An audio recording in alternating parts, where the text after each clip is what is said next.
Rambo, grab a beer and pull up a deck chair. This is True Crime Island, another true crime podcast, bringing you true crime from around the world.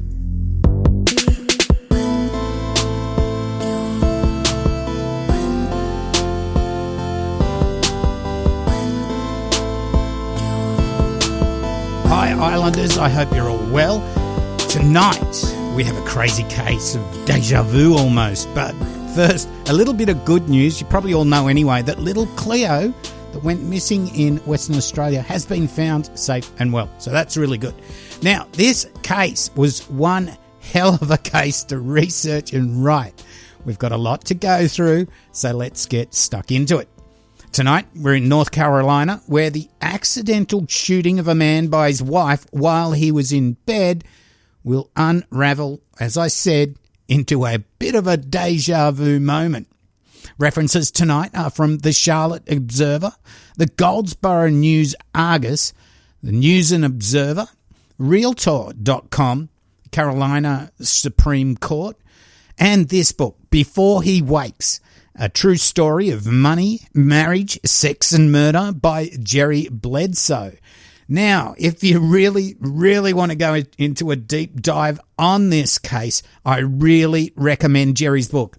As I've said before, I have the Audible version usually of all this stuff, and it was so well narrated, and I think it's one of the best true crime books out there. I think it's about 17 hours narration, so you might want to crank the speed up to 1.25. Wasn't too bad.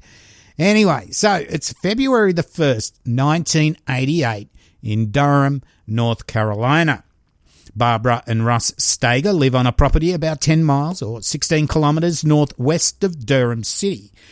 Now, I wouldn't say it's full-on rural. More like the houses have large blocks and it's in a very wooded area and it's out of town. Jason Stager, Barbara's son from an earlier marriage, stayed with them, and we'll get more into who the main characters are in this case a little bit later, but I'll just read this part from court records to set the scene, and I, of course, edited it for flow, and so it makes a bit of sense. Okay, at 6:08 a.m., Jason Stager telephoned the 911 emergency operator from his home. Jason told the operator that his father had suffered a gunshot wound and that his mother had asked him to call for an ambulance. A volunteer unit from the Lebanon Fire Department, known as the Lebanon First Responders, an emergency medical services unit, and 3 deputies from Durham County Sheriff's Department were dispatched to the residence. Douglas Griffin of the Lebanon First Responders was the first person to arrive. Jason Stager directed Griffin to a bedroom. The bedroom door was open approximately 2 inches. When the door opened, the light came on in the darkened bedroom and Barbara appeared at the door. Griffin recalled that she showed a slight indication of crying, but very little. Barbara backed up and motioned towards the bed as Griffin entered. Russell Stager was lying with his left side on the right side of the bed. He was not lying cleanly on his shoulder, but was turned slightly towards the pillow with his face in the pillow and his left eye somewhat covered by the pillow. There was a 12 to 18-inch blood stain on the pillow behind Russell's head, and blood was coming from his nose and mouth. There was also blood on the hair of the back left side of his head. His body was normal in colour, but his face was ashen and his eyes were rolled back in his head. Griffin pivoted Russell so that his face would be out of the pillow and his breathing would be easier. As Griffin was taking the victim's blood pressure and pulse, Douglas Wingate, another member of the Lebanon First Responders, entered the room and began to help. In the process of reading Russell's vital signs, they turned his head. This caused the pillow to shift around, thereby exposing a .25 caliber Beretta pistol. Beyond the pistol and further underneath the pillow lay a spent shell casing. Noticing that the hammer on the pistol was cocked, Griffin did not move the pistol. Barbara commented that she had already moved the pistol. When Wingate asked Barbara what had happened, she said that the gun had discharged as she was pulling it from under the pillow. She said that she'd heard her son get up and she'd been trying to remove the gun in case her husband awoke and thought someone was in the house. Barbara told Wingate that they kept a gun because they heard noises at night and were concerned about burglars.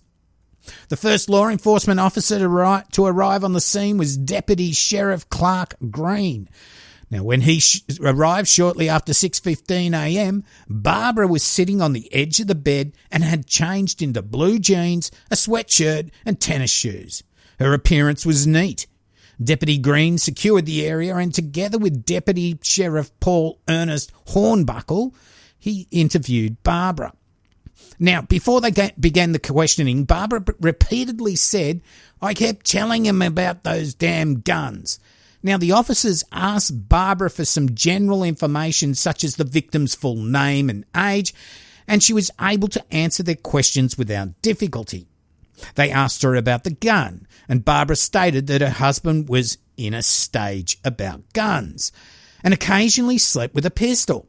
Now, at that time, Barbara's son Jason came up and she directed Jason to tell the officers about him having these stages about guns. He carries guns in the car. He leaves them under the pillow. He's scared about someone coming into the house. So Barbara here is directing her son to say this. Now, both Jason and Barbara said that Russell occasionally slept with a gun under his pillow. Deputy Green asked Barbara if there were any marital problems, and she said no.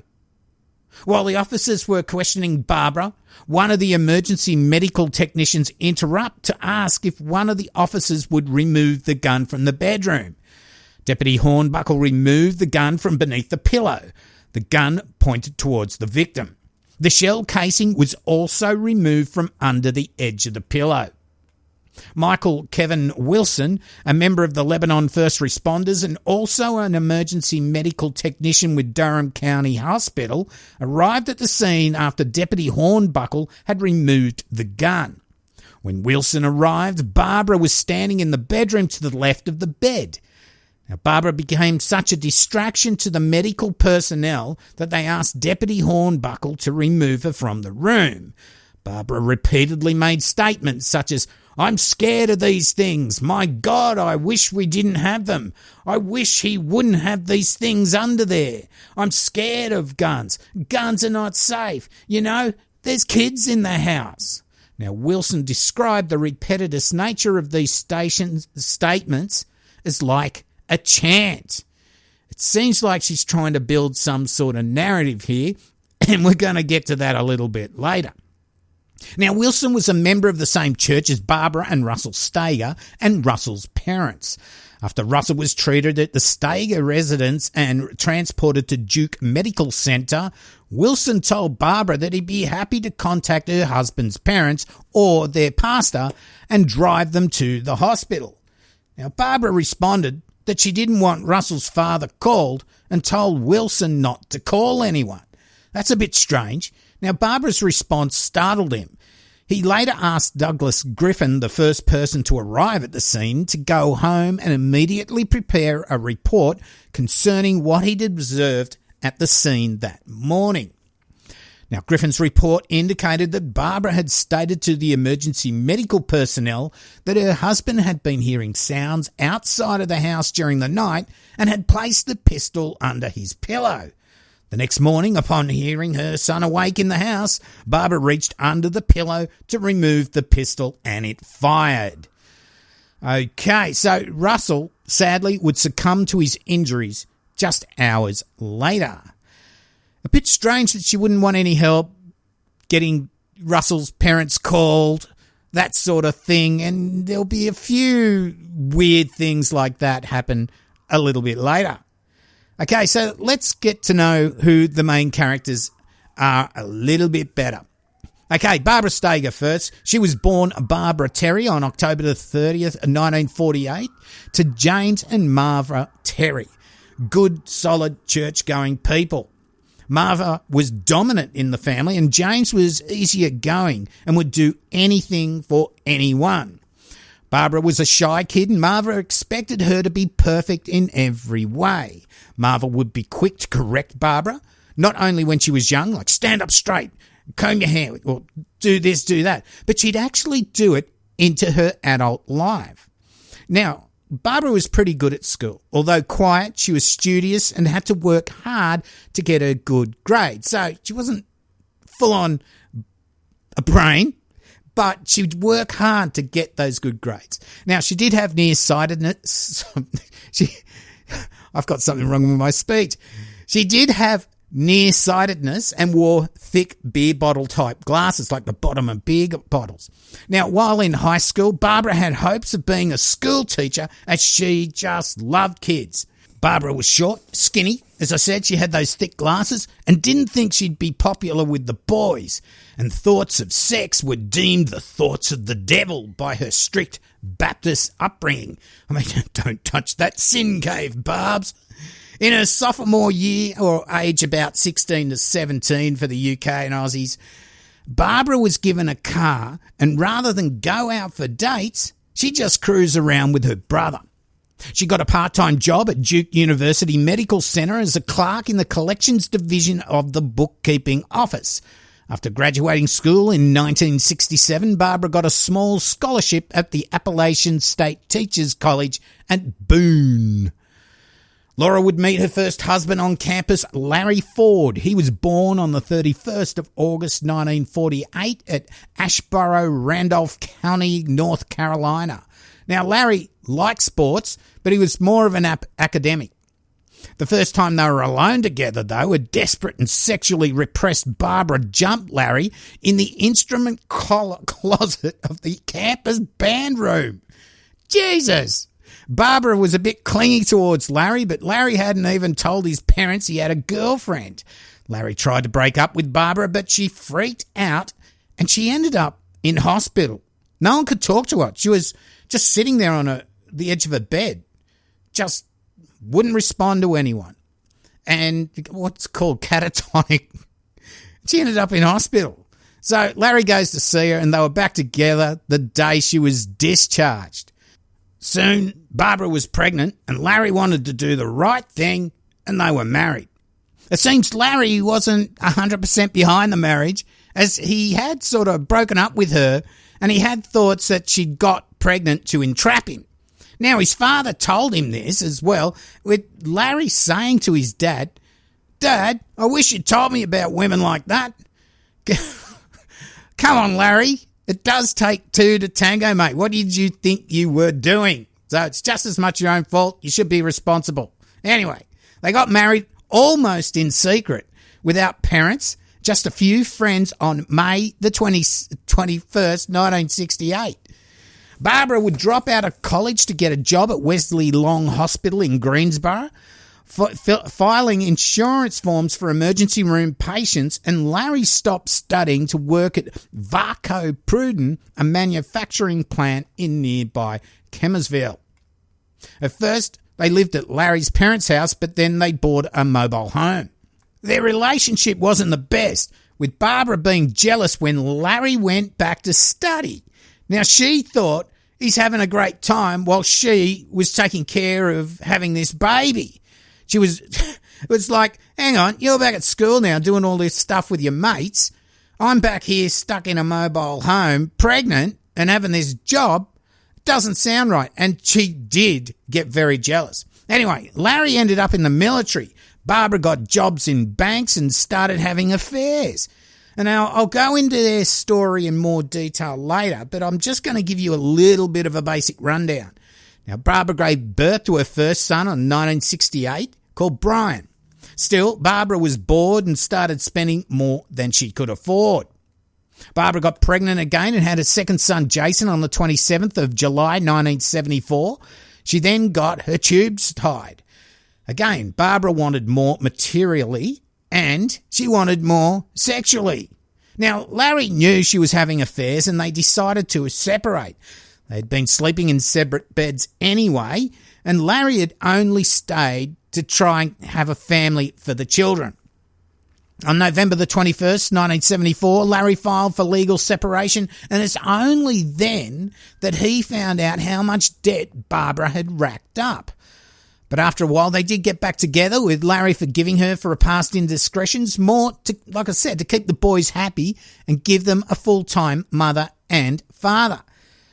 Well, on the 22nd of March 1978, aged just 29, Larry Ford would be fatally wounded with his gun at .22 caliber pistol while in the bedroom alone. He was shot in the chest. Now, Larry Ford's death was ruled an accident, and they never found enough evidence or anything to file any criminal charges against anyone. Now, we're going to get a little bit more detail of Larry and Barbara's relationship and his death a little bit later, but it wouldn't be long. In fact, I keep saying everything, I'll be giving it to you later, but this is a long case here, and we will get to it. Okay, it wouldn't be long, in fact around 6 months later, that Barbara and 32-year-old Alison Russell Stager III, or Russ as he was known, met and began dating. On the 17th of March 1979, they were married. Barbs and Russ are now both on their second marriages. Okay, so before his marriage to Barbs, we have to go right back in time, and we'll find out a bit about Russ. Now, Russ was born on May the 22nd, 1947, to Al and Doris Stager. Russ was a well-behaved kid that liked to play too much and talk at school, but he was really good at sports. He was great at football until he got injured, so he turned his attention to baseball. He decided he wanted to be a high school coach. He was liked by all and drove his mates around in his Ford Falcon. There you go. Must be a top bloke to drive a Falcon.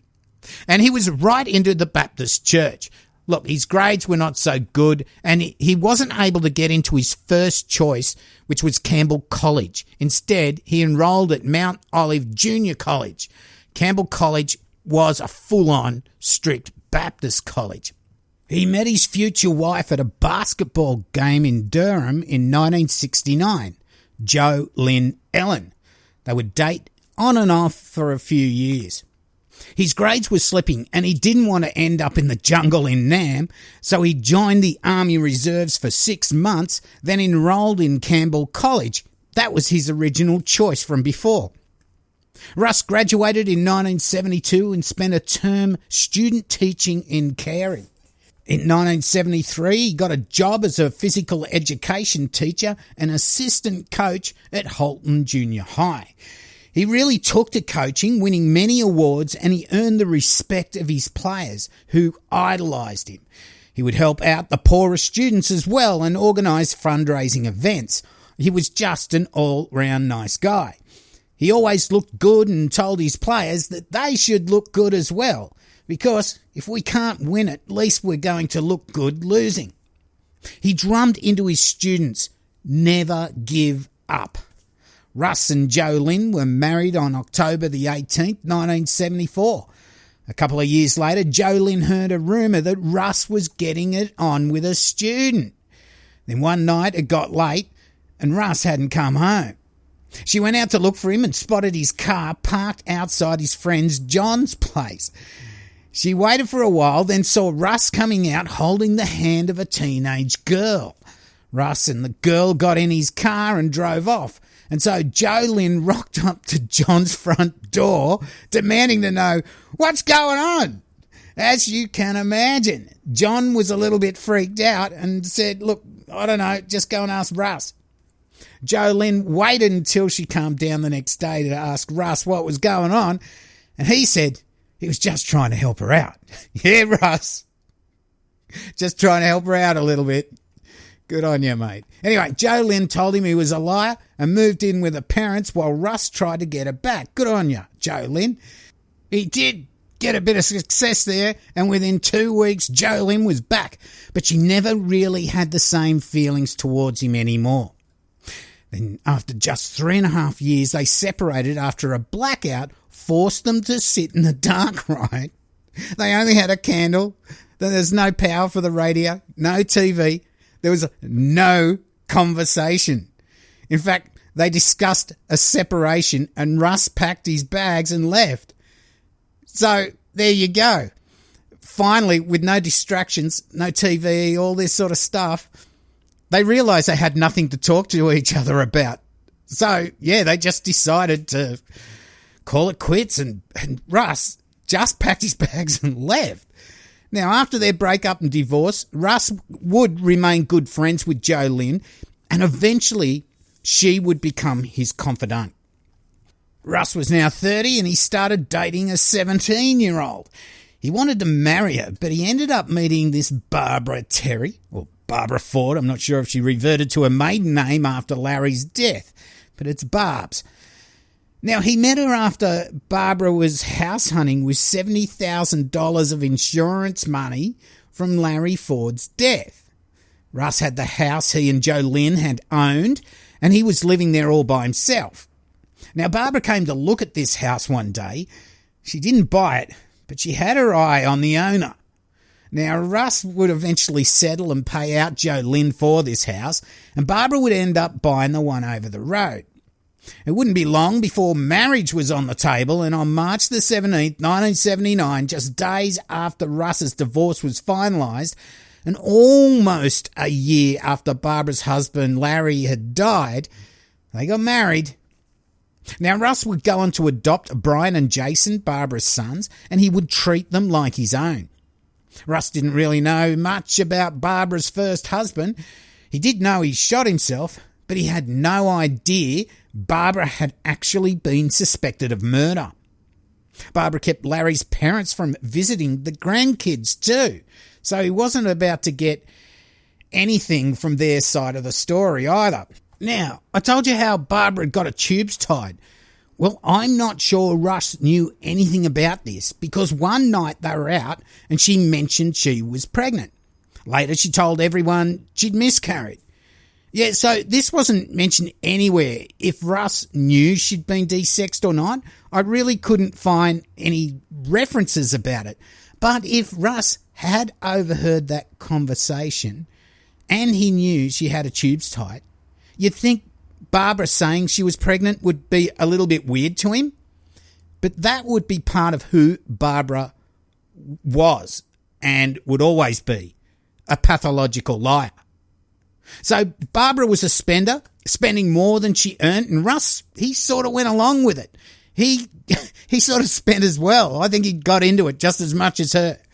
Life for Russ, Barbara and the kids started to follow a similar route as Barbara and Larry's marriage, spending more than they could afford, and Barbara needing more sexual attention than Russ could give her. Now, I don't think it was that Russ couldn't give her enough. I think that she just wanted more. She was never satisfied with anything. Russ and Barbara started going up in the world, getting better houses to live in that Barbara would fully redecorate. They had cars. They had so many cars. They seemed to have a new one every year, and there were boats. There'd be motorbikes. Russ was doing well as coach at the school he was working at, and Barbara had a job. But even the neighbours stopped trying to keep up with the Stagers. No one knew that where they were getting the money from either. Then they were in big financial troubles. Barbara would get to the mail first, so Russ wouldn't see the bills and payment demand letters.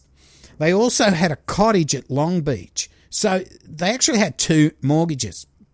Now get this, Russ didn't know about the day when the gas got cut off for not paying the bill because he was at work. It got cut off during the day, of course. Now, Barbara borrowed some money from Russ's mum. She got the gas put back on before he got home. Now, the same happened to the phone. Now, Barbara begged Russ's mum not to tell him. Then Barbara was working at a radio station. She ended up getting an advance on her commissions, but then she left. She was chased for this money, and Russ eventually found out and had to make arrangements to pay it back. Now, Barbara even told Russ and friends that she'd got an advance on a book she was writing, get this, about the death of her first husband, Larry, called Untimely Death. She'd started writing one and had sent out drafts to several publishers, but she was rejected each time. So Barbara got the letterhead from one of the rejection letters and made a new document confirming her book had been accepted by the publisher. So what did Barbara do? She started to spend the non-existent advance money. Oh my God. And that's pretty much typical for Barbara. At this stage, a few friends were suspect about this book, and they started getting worried for Russ. Now, what made them extra sus was that she told different friends conflicting information about Larry's death. They all thought that she should know what happened if she was going to write a book about it. There shouldn't be any conflicting details. Now, one of the friends had a contact inside this publisher, and they ended up confirming their suspicions that Barbara had no book deal at all. But then they had to tell Russ that the book was just a hoax. At the meeting, the friends broke the news to Russ that there was no book, no $20,000 advance. Now, Russ was starting to really wonder what was going on. He'd had cops at his door several times because Barbara had been bouncing checks all over town. And they were getting loans. Well, she was getting loans to pay off other loans. Russ decided to call his parents, and they decided they've got to have an intervention here. Everyone's going to get together. We've got to sort this stuff out. So the Stager and the Terry parents, so both sets of parents, got together with Russ and Barbara to come to some sort of arrangement to get them out of their financial mess. They worked out which bills could be paid straight away, and then they could go to the bank and get a consolidation loan to clean up the other multiple loans and credit cards they had. Also, Russ decided to get a post box so he could keep the key and get all the bills and letters sent to this post box so she couldn't intercept any of it. James Terry, Barbara's father, took them down to his bank to get them a loan. So it looks like he's going to be guarantor. This wouldn't work out too well. While filling out the forms, the bank officer came back in the room and asked if Barbara had previously been known as Barbara Ford. The officer left and came back saying they couldn't approve the loan and refused to say why.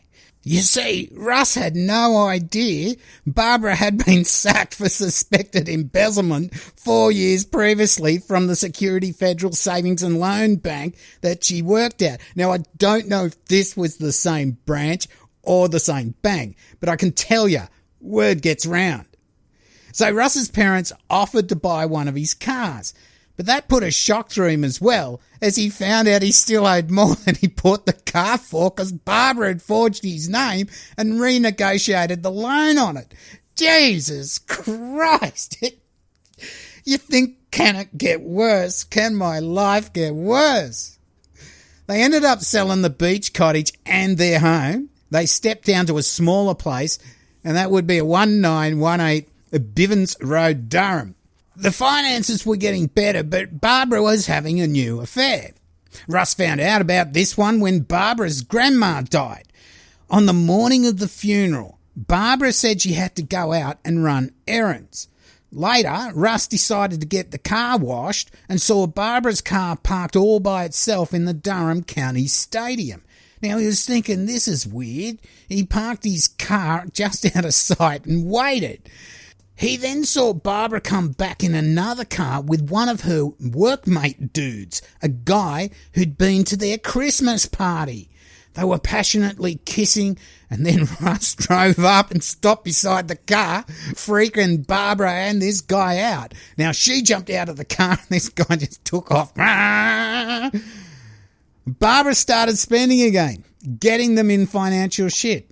He told his mum about it, and she said just leave her. But Russ wanted to stay together for the kids. So he turned to his ex-wife, Jo Lynn, and I guess lucky he did this bit at least. He eventually spilled his guts to her midway in 1984. Not only did he tell her about Barbara's lies, her affairs, and her out-of-control spending, he told her he was suspicious about the death of Barbara's first husband, Larry. Now, what he did tell her was, I know it sounds crazy, but if anything ever happens to me, I want you to look into it. Now, Russ started to regret his affairs that had led him to divorcing Jo Lynn. They seemed to now be getting along better than ever. Russ and Barbara, they ended up getting a new place at 2833 Fox Drive, Durham, mid-1985. I wonder if any of you people actually Google these addresses. You should. They're quite interesting, some of the places. Anyway, by the end of 1986, Barbara was getting promotions. She was studying. Things were actually looking better family-wise, and Russ finished his master's degrees. But then the spending spiraled out of control again. Barbara would be writing checks daily and they would bounce. She would have to juggle bank accounts just to try and keep things afloat. Now, Russ was becoming visibly depressed. Again, Russ told his ex Jolene that if anything happened to him, to please look into it. And now it's February the 1st, 1988, 6:08 a.m, and the call to emergency services from Jason Stager telling the operator that his father had suffered a gunshot wound. And as I told you before, Barbara was constantly telling these first responders, I kept telling him about those damn guns and that he was in a stage about guns. Then she was directing Jason to tell them about him having these stages about guns. He carries guns in the cars. He leaves them under the pillow. He's scared about someone coming into the house. All this narrative she's trying to get Jason to tell everyone. Although she was going on and on and on about the guns, she didn't really look overly emotional about Russ being shot and later on about him being dead. So, anyway, Russ is taken to the hospital. He dies a few hours later. Now, funny enough, this gets written up by the cops as an accidental death. And there is little or no investigation into what happened. No examination of the gun. There's no autopsy. Now, this is a little bit crazy, don't you think? Now, Barbara told them that a few weeks back they'd had a break-in and jewellery was stolen and that Russ decided to get a pistol and he kept it under his pillow loaded. Now, she'd heard noises in the house and suspected there was a burglary in progress and was worried it was Jason getting up to get water or whatever, and that she thought maybe Russ would wake up, get the gun and mistakenly shoot him. So she lifted up his pillow to get the gun and the gun went off as she pulled it out and the bullet hit Russ in the back of the head. She told him the pistol had a hair trigger. Now, the cops seemed to just take Barbara's word as fact. Now, Russ's body ended up in the funeral home, ready for burial a few days later. Now, Jolene, Russ's first wife, found out about him dying when her parents rocked up at her door and told her that they had bad news. Russ is dead, they said. A car wreck, she asked. No, he was killed accidentally with a gun. And Jolene's just going, what? How? Who shot him? And they said, Barbara. I mean, wow. I mean, it's not funny, but the situation's just like, oh my God, she must have thought she did it. Now, Jolene thought that Russ hadn't been paranoid at all when he told her that if anything happened to him, he wanted her to look into it. Now, she called Durham police and was stunned to find out that there was no investigation into this shooting. She finally got hold of Rick Buchanan, the officer in charge of the case, and she pleaded to meet him. Now, before she went, she thought, I've got to get my shit together. She wrote a letter telling him who she was and what she wanted to say about the matter, just in case she forgot something. You know what it's like. Now, they met in his office in the Durham courthouse. Now, this letter, it said, Dear Officer Buchanan, thank you very much for agreeing to meet me today regarding the death of A. Russell Stager III. In order to establish some credibility for myself, I would like to tell you the following. I'm a 1975 graduate of Meredith College in Raleigh, North Carolina, NC. I taught school briefly. I'm currently office manager for a very large successful residential builder in Raleigh. My employer is currently the president of the Home Builders Association. Russell and I were married for approximately 5 years, and after the usual distance a divorce brings, we became very close friends and confidants. That's why I can share the following information with you. Russell feared for his safety with his wife, Barbara. Russell no longer believed that her first husband's wound was accidental. He too died from a gunshot wound, and Barbara was the only person with him. Russell always said that if anything suspicious happened to him, that he would want me to remember his telling me that. Russell thought Barbara did not have a firm grasp on reality. Supposedly, she was writing about her first husband's death in a book entitled Untimely Death. She told him a publisher wanted to publish the book and showed him a letter from the publisher. He later found she had written for information from the publisher, cut the letterhead from the response, and made up her own stationery to write herself letters from the publisher. Russ found huge sums of money missing and she would not account for it. He insisted she get a job so he could monitor her whereabouts during the day. He also thought she was having an affair and followed her one weekend morning to a parking lot where she parked her car, got out and got into a man's car and immediately began heavy petting. Barbara received a huge insurance settlement from the accidental shooting death of her first husband. Russell completed Army basic training in the late 1960s, and I believe he's been in the Army Reserves for at least 10 years, maybe more. He received the best training this country had to offer in the use and proper storage of the handgun. Russell had a gun during our marriage, but I only saw it on maybe 2 occasions. It was kept safely in a drawer, unloaded. Russ had a very healthy respect for guns, and I remember his comments about accidental shootings and how they would never happen if people handled their guns with respect. He would never have slept with a loaded gun under his pillow. I pray that God's will be done in this tragedy. Well, Rick Buchanan was a little blown away by Jolynn's letter, and he decided to look into Barbara Steger a little bit further. Now, Jolynn went to Russ's parents' place, unsure how to bring this up to them, that she had suspicions that Barbara may have murdered him. Cindy, Russ's sister, was also there. Jolynn didn't know how to bring up her suspicions about Russ's death with the family. Now, Doris, Russ's mum, she just seemed to be accepting of Barbara's versions of events, and I suppose the cops hadn't come around questioning the family, so it just seemed like an awful accident. But as Jolynn was about to leave, Cindy asked her if she'd ever known Russ to sleep with a loaded pistol under his pillow. So Jolynn then told her everything about Russ's suspicions, and soon the family knew they had to go to police. Well, this time when they met with Rick Buchanan, he was already investigating Barbara Moore and had organised for Russ's body to be picked up from the funeral home for a proper autopsy, and had found out that Larry Ford had been killed by a similar .25 caliber pistol.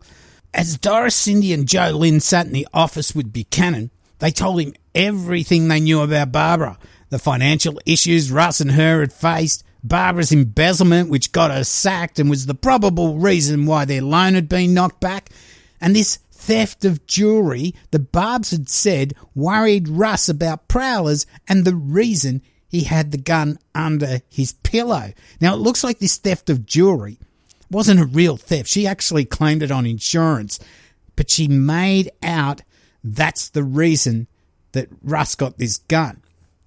The next day, Barbara went to the funeral home to place a single rose on Russ's coffin.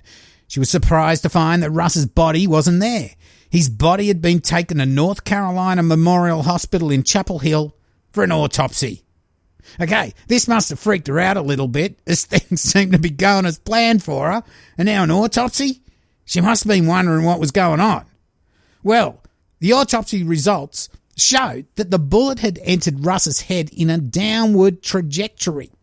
Now, Rick Buchanan at this stage had no doubts that Barbara's story was bullshit. Rick also had to hunt around to get the bedding. Some had been washed and were at Barbara's house, some were at the dry cleaners, and the pillow covers had been thrown in the bin, but they were all able to be retrieved. Now, forensics on the now washed sheets obviously didn't have gunshot residue. But also, they didn't have scorch marks, which should have been there if a gun had been fired as close as Barbara had said. Okay, so Rick Buchanan is now on the case, and things aren't looking good for Barbs. He then reached out to Larry Ford's parents to get their take on their son's apparent accidental death by gunshot wound. Also, others like employers at the bank Barbara had worked at, they called him to tell him about her embezzlement, so he's getting corroboration. Then Cindy was contacted by one of Russ's players on the baseball team. Cindy's Russ's sister. He told her that Barbara had called him and one of his mates to come over to the house And she gave them all of Russ's things to be thrown out or just taken to charity. Now, this is a couple of days after he's died. Islanders, don't we know that when a spouse throws out all their dead partner's stuff days after the death, this looks totally sus. Then Rick thought he would chance asking Barbara to reenact what happened that morning in the bedroom. Totally thinking she would refuse, he was surprised when she agreed. Rick made sure he captured everything on videotape and they went to reenact the scene. One of the detectives laid on the bed as Russ had been, according to Barbara, and then Rick asked her to show them what happened. Now, Barbara was really awkward as she tried to show what happened. She said, "I remember stretching out. That's the way I stretch. And when I stuck my hand under there, I felt something. Okay, I started pulling it out, and I pulled it out, and when I picked it up, and I don't know." And then she pulled her hand from beneath the pillow and was pointing it like a gun at the back of the detective's head. "And I don't know how it was in my hand. I had no idea if I touched. I don't know. I heard the awful noise."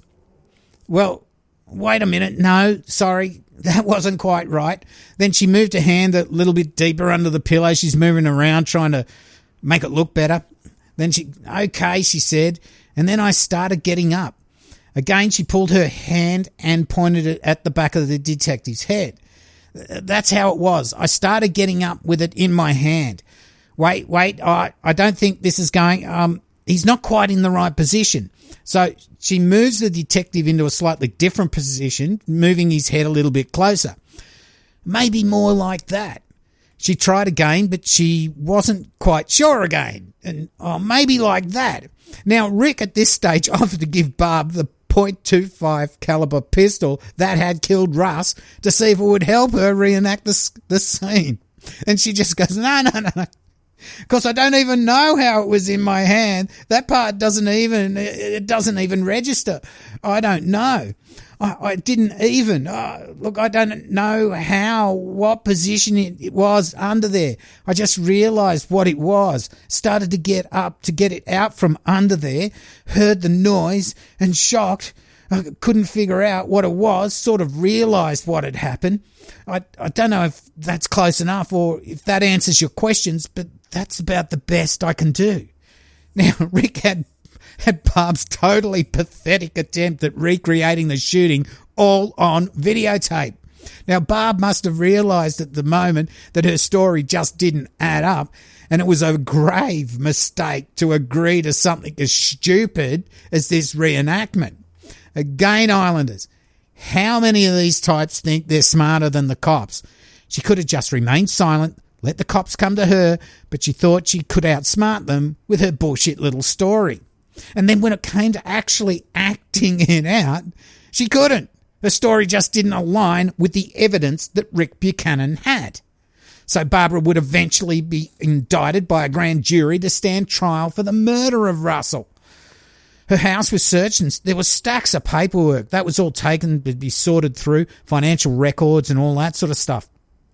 Even Cindy, she found checkbooks that showed Barbara forging checks in the months before Russ's death, and the money was being paid into her own account.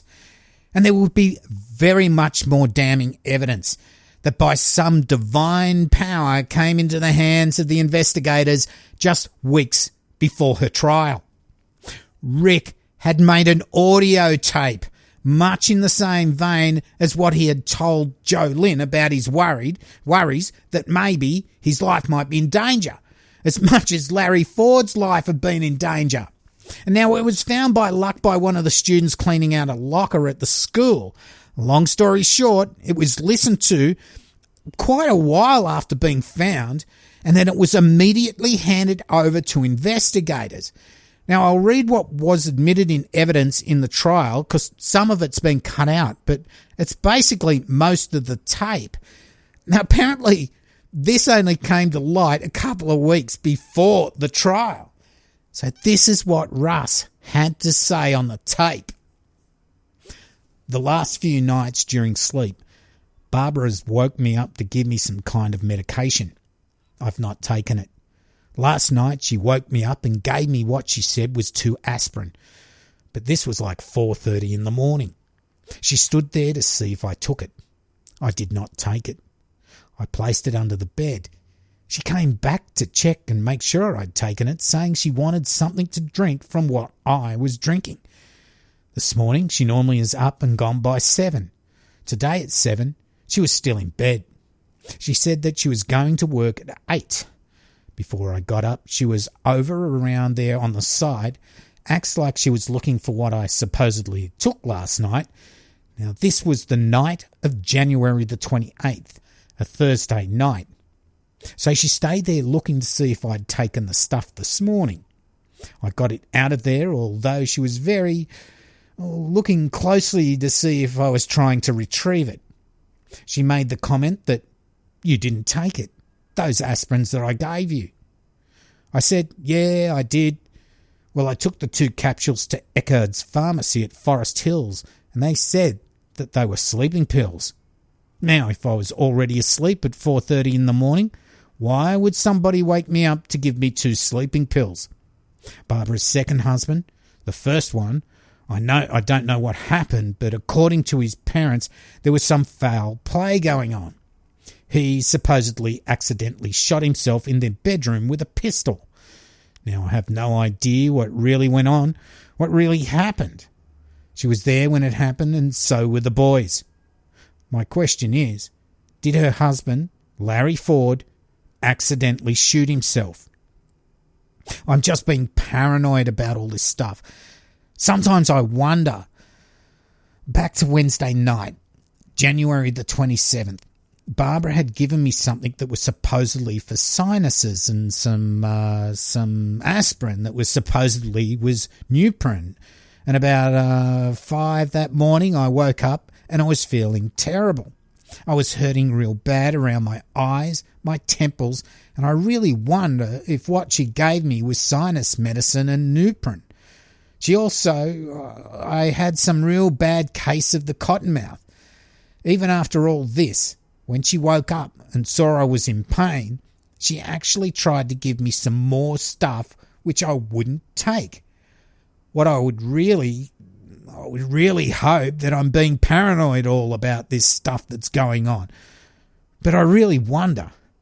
This is Russ Steger. This is January the 29th, 1988, 10 minutes of 2.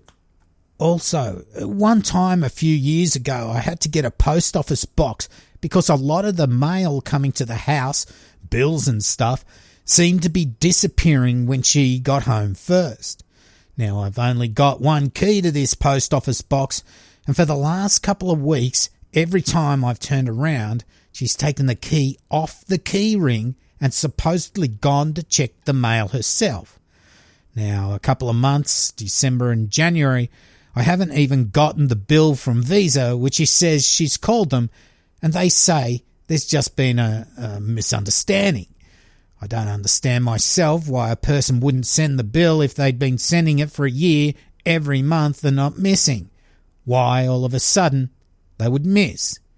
Here my question is, why every time I turn around, she is taking that key and running over there to check the post office box. Unless there's something in there she's trying to hide, because that's the reason I got the post office box to start with. So I would make sure I got all the mail and nothing got misplaced or destroyed. Years ago, her grandmother died. On the day of the funeral, she supposedly had to go somewhere to do something. I took one of the cars to wash it.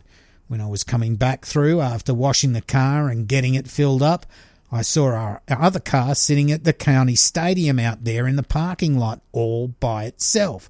Nobody around. So I went across to the armory and sat in that parking lot waiting to see who came up. She came up with some guy. I couldn't see the guy, but I did see that they were in the car making out and stuff like this. When I went over there in my car, he took off, and then she tried to put it off on me that I wasn't giving her affection and all this kind of stuff. Now, that's pretty strange to be doing it on the day that they're going to put your grandmother in the ground, in my opinion. When we lived on Falkirk Drive, numerous times policemen were coming over there supposedly to serve some kind of warrant on her for some bill she didn't pay. Now that's pretty tough considering that you're hiding that from your husband and everything, which it would be hard to hide from the law. She also took money from WTIK when she worked there and didn't do with it what she was supposed to do with it. It was like a payment, but she never did the work, which I had to turn around and try and reimburse them for some of that. Also, I think it's one of the banks here in town that we tried to get a loan from knew her, and because of that, wouldn't even give the loan. Wouldn't give me the reason, but why not give us the loan? The bank was NCNB over on Duke Street. I still to this day don't know the reason, what she'd done when she supposedly had worked there for a short time. But her parents were sitting right there with me and they wouldn't give us any answer why.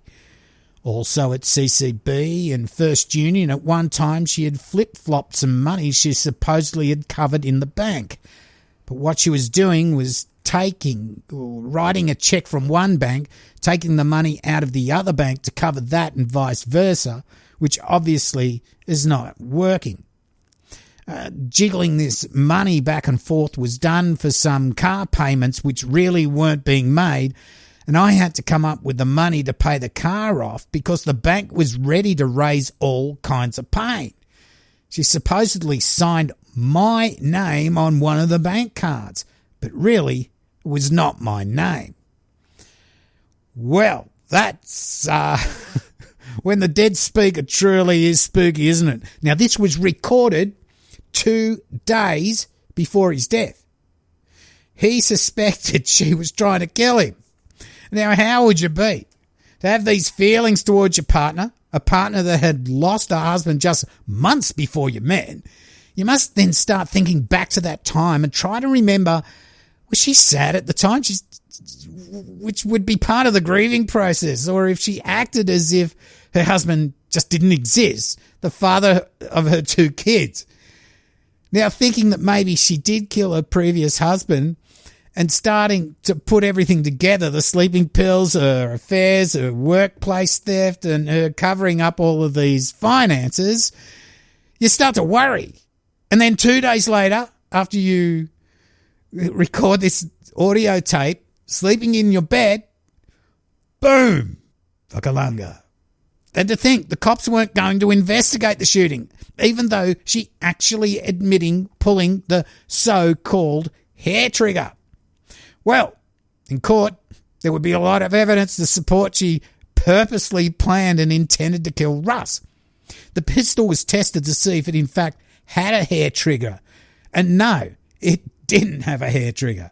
The bedding that was washed didn't have any scorching that should have been present if the gun had gone off as close to it as Barbs had said.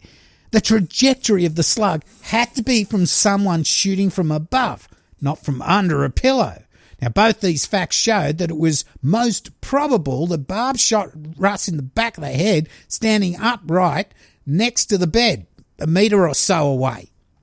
Now, there was, of course, these financial motives. There were life insurance policies. Now, one policy was signed, and by signed, I mean Russ's signature was forged and witnessed by relatives of Barbara, and they didn't actually witness Russ signing anything. They just thought, oh, yeah, Russ must have signed it. He's busy. He's not here. We'll just witness it. Now, another document, and this went on, was again witnessed without them actually seeing Russ sign. Now, later, one of the people who witnessed this on good faith, even though Russ wasn't there, he noticed that after that, this document had been notarized. Now, if you know anything about notarizing, it's a real pain in the ass. You've got all this documentation. It's all legal. It gets rubber stamped and that. You can't just go up with something that's been witnessed and just say, can you notarize this, please? I mean, Jesus Christ. Russ was highly trained in gun safety, of course. He would never have a loaded gun under his pillow. Now, without Joe Lynn kickstarting an investigation, Barbara was most likely to get away with murder And spoiler alert, she does get convicted, but we haven't finished yet. Before we get into that, maybe we need to hear a bit more about her and Larry Ford, husband number one. So, we've heard how Barbara got pregnant with her first baby with Larry, right? Now, Barbara, she got a bit jealous when Larry went back to study. As I said, moving back to his dorm room, she saw it as Larry going back to his old life, having fun with friends, while she was stuck in a mobile home taking care of the baby or being pregnant. She ended up leaving work because she said she had complications with her pregnancy, but she ended up just spending her days watching TV. Then Barbara gave birth to Brian in 1968. In 1970, Larry finished his studies and had just had 6 months student teaching left to finalise everything. Now, at the time, there was a draft going on. It could end up in Vietnam. Now, he didn't want to end up in the army in the jungle, and he went to the Air Force. He did the aptitude test, hoping to qualify as a pilot. Now, he did qualify, but only as a navigator. Now, Barbara was a bit pissed off that he might be gone for 4 years. Larry also didn't want to be in the Air Force as a navigator for 4 years, so this idea of signing up was briefly put on hold. Then one day, Barbara came home and told Larry she dropped into the draft office and found out he was to be drafted. Now, rather than get drafted into the army, he just didn't want to be in the jungle. He decided to sign up with the Marines. That way, he would only need to be away for 6 months active duty, and then he could come back and complete his 6 months student teaching obligations. Guess what? He hadn't been drafted at all. It was just a lie from Barbara. Now, that won't be, of course, the last lie to come from Barbara. Now, while in training, Barbara and baby stayed with Larry's parents. Now, sometimes she would go out and not come home until late, and she would come home very happy. Now, Larry's parents suspected her of seeing other men, but they just didn't want to worry him. Barbara then got a job at the bank, and she came back with all these gifts. They thought it was weird, thinking you don't get a job and get all these gifts, but they probably knew she was banging someone. They were really starting to worry about her. Once she got this job, she left the parents' house and got her own place. But pretty soon, Barbara was getting bored with just life, general life. She just wanted more and more, so she started spending more. At the job at the bank, Barbara would flaunt her sexuality, wearing mini skirts and talking to colleagues about sex. Now, this did upset a few people. Eventually, all the women hated her and all the men sort of loved her being around. One weekend, she told Larry she was going away for a few days with girlfriends. He got a call from an anonymous woman who said over the phone, "Do you know where your wife is?" and then hung up. He couldn't call the beach house where she said she was staying as it didn't have a phone. He called the local cop station, but they told him no one was staying there at the time. There you go. Busted, but Barbara was never satisfied, not sexually or with her material possessions. She always wanted more, without any regard to how it was going to be paid for. She would end up having an affair with a used car dealer 11 years older than her. She was his contact for credit checks at the bank. His name was Butch. Now, Larry would find out. In fact, everyone in the bank knew about it. And Butch even went to the bank manager, right, to declare a conflict of interest because Barbara was going to leave Larry and move in with him. So he's actually probably doing the right thing. Barbara's lying to him, saying she's going to leave her husband. And he's thinking, well, you work at the bank where I get all these bank contracts done, credit checks. I better go to your manager and tell him. I mean, this is getting crazy. Now, this isn't the only guy Barbara was screwing behind Larry's back. She did get pregnant again, had a second son. This is in July 1974. Then she got her tubes tied, as I told you before.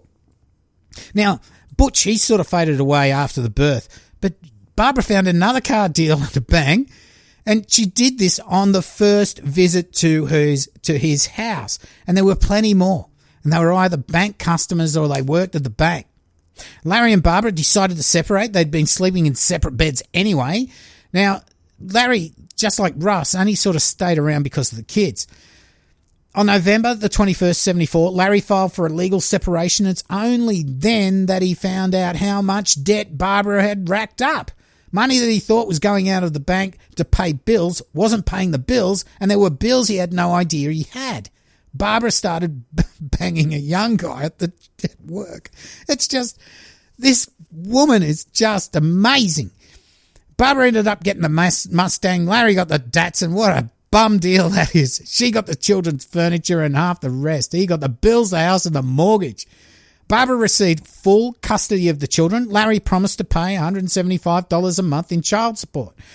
Anyway, after a while they got back together. Larry forgave her for her past indiscretions, and it was more to keep the boys happy than give them a full-time mother and father. Barb's was good for a while. Then she got a job as a secretary to this millionaire businessman. Yep, she started banging him until his wife found out, and Barbara ended up leaving that job. I guess the reason Barbara got kicked out was this guy might have been about to lose half of everything he had. Soon the credit cards were maxed out. Larry's nearly got his car repossessed because Barbara had spent the money, the car payments on other stuff. This is almost carbon copy, and this happened before Russ. It's almost carbon copy, both these relationships. Then Barbara ended up calling this minister she knew. She said she needed a gun for her protection. She didn't go to Larry about this. She went to some guy she sort of knew. So she ends up getting this gun. Well, on the 22nd of March, 78, aged just 29, Larry Ford would be fatally wounded with his gun while in the bedroom alone. Now, Larry Ford's death was ruled an accident. They never found enough evidence to file any criminal charges against Barbara, although they did suspect her. Now, once she'd finally been cleared by the sheriff, Barbara immediately contacted the life insurance firm demanding a payout, and they sent her $27,791.61. All up, she got $119,020.63 in insurance payments, plus $800 a month in Social Security from Larry's account to take care of the kids. That's a lot of money even today. But Barbara, she'd end up keeping the kids from being visited by Larry's parents. They would send letters and gifts but had no idea if they got through to their grandkids. They didn't even know she ended up marrying Russ. It seemed so familiar. Sex, lies, affairs, debts, insatiable wants, life insurance policies, guns, and then death. That's Barbara. Barbara Terry, then Ford, then Stager. Rick Buchanan probably described her the best while watching her trying to reenact the shooting scene. He said, "She's repositioning the body in the bed with her, trying to make it fit her story, and she can't do it. She's a lying ass bitch." And that was probably vocalized as I watched the video and replayed it.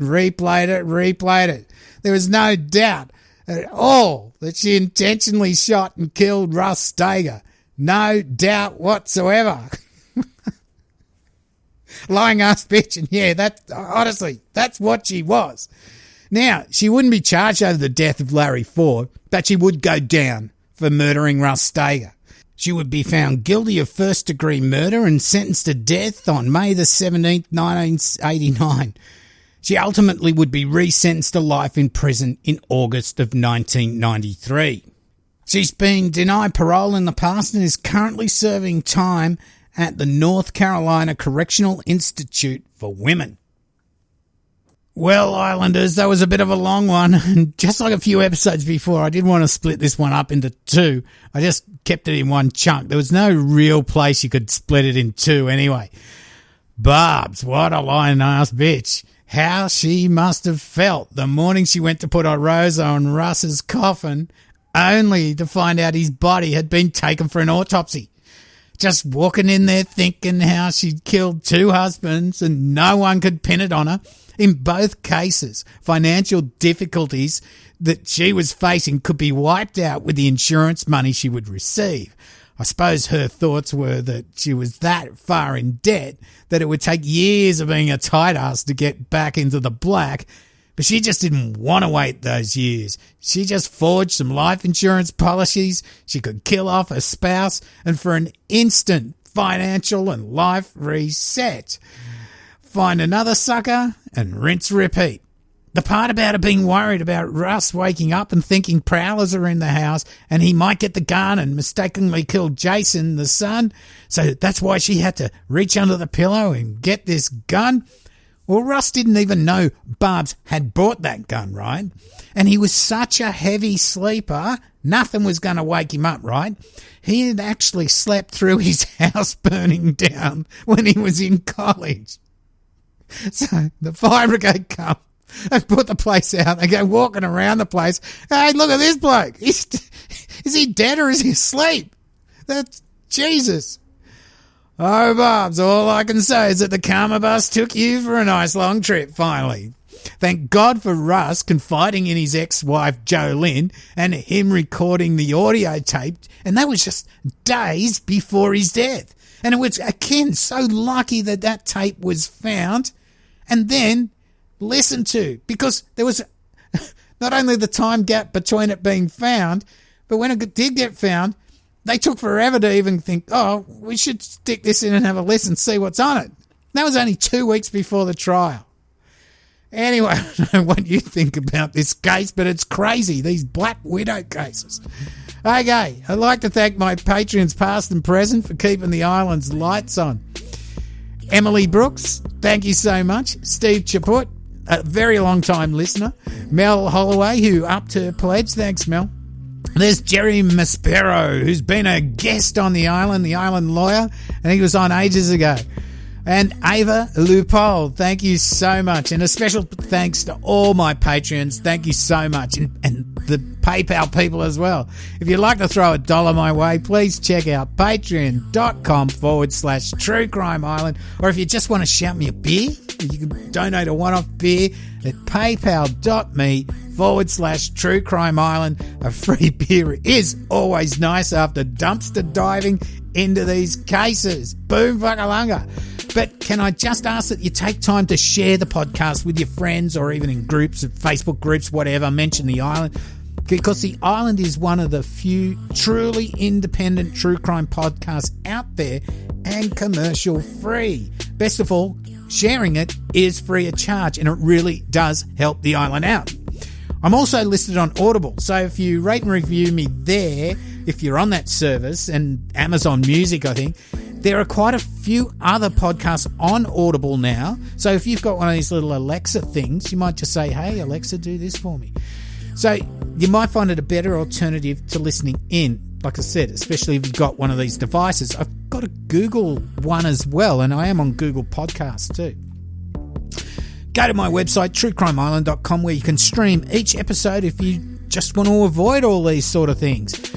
And I have links there to merch, social media there as well. Also, you can email me if you want to get in touch. Again, if you want a real deep dive, though, into this case, read or listen to, like I said, I did it on Audible, Before He Wakes, A True Story of Money, Marriage, Sex and Murder by Jerry Bledsoe.